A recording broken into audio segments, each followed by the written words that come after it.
to this week's Money Metals podcast, helping gold and silver investors during these turbulent times. Now, this week's market wrap with commentary and analysis from Money Metals Exchange, the company named Best Overall Precious Metals Dealer by Investopedia.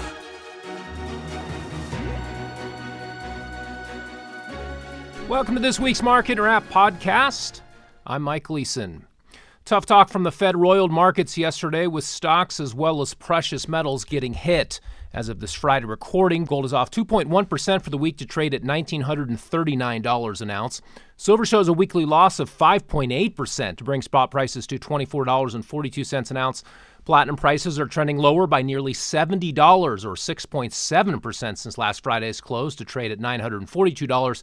And finally, palladium is actually up by 1.2% this week to check in at $2,450 per ounce. On Thursday, Federal Reserve Chairman Jerome Powell said the central bank intends to pursue a more rapid pace of interest rate increases. He indicated that a 50 basis point hike in May is likely. We really are committed to using our tools to get 2% inflation back. And I think if you look at, for example, if you look at the last tightening cycle, which was a 2-year string of 25 basis point hikes from 2004 to 2006, inflation was a little over 3%. So inflation's much higher now, and our policy rate is still more accommodative than it was then. So it is appropriate, in my view, to be moving a little more quickly. And I also think there's something in the idea of front-end loading whatever accommodation one thinks is appropriate. So that does point, that points in the direction of 50 basis points being on the table. Certainly, we make these decisions at the meeting, and we'll make them meeting by meeting, but I would say that 50 basis points will be on the table for the May meeting.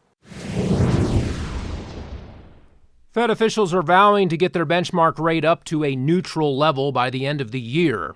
Futures traders are currently anticipating a 2.75% Fed funds rate. Whether the Fed will actually get there is questionable.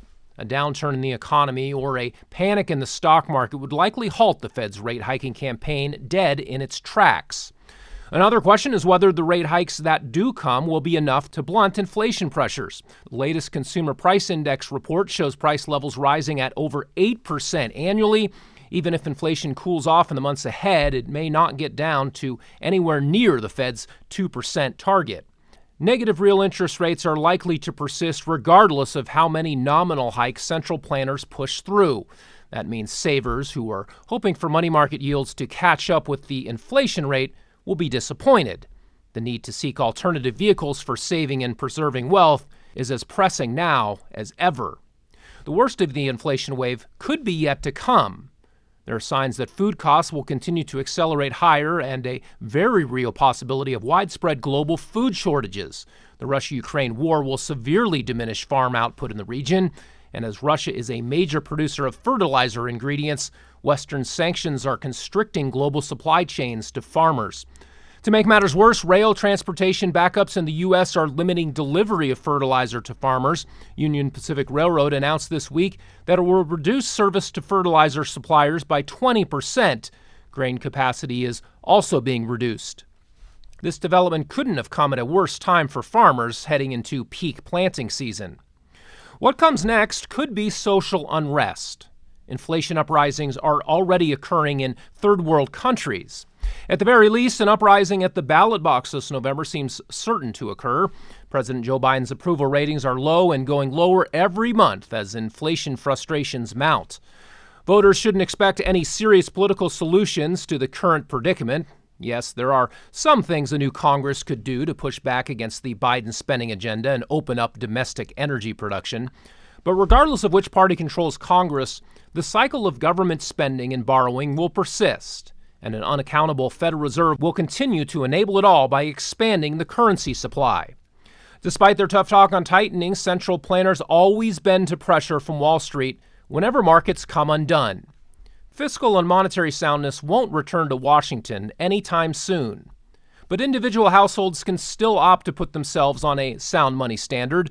It starts by doing the opposite of what the political class has been doing over the past few decades. Since abandoning gold backing for the currency, spending and borrowing have exploded and the value of the U.S. dollar has plummeted. That is the root of the current inflation problem.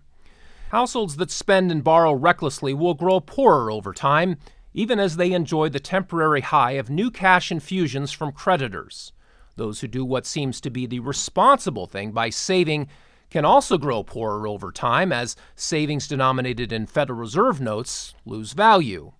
There may be a place for chasing growth opportunities when they present themselves in equities and other markets, but a solid foundation of cash reserves should come first. The best form of cash isn't issued by any government. It's dug from the earth by miners and refined into sound money in the form of gold and silver bullion. Well, that will do it for this week. Be sure to check back next Friday for our next weekly Market Wrap podcast. Until then, this has been Mike Leeson with Money Metals Exchange. Thanks for listening, and have a great weekend, everybody. Thank you for joining us for this week's Money Metals podcast. Be sure to come back next week. And don't forget to subscribe to our podcast through iTunes. For answers to all of your questions, or to discreetly and securely buy or sell gold or silver coins, bars, and rounds, call 1-800-800-1865 or visit www.moneymetals.com. Our knowledgeable and no-pressure specialists are standing by to answer your call during business hours, Monday through Saturday. Or you can lock in your order online, 24 hours a day, 7 days a week. Again, visit us at www.moneymetals.com or call 1-800-800-1865.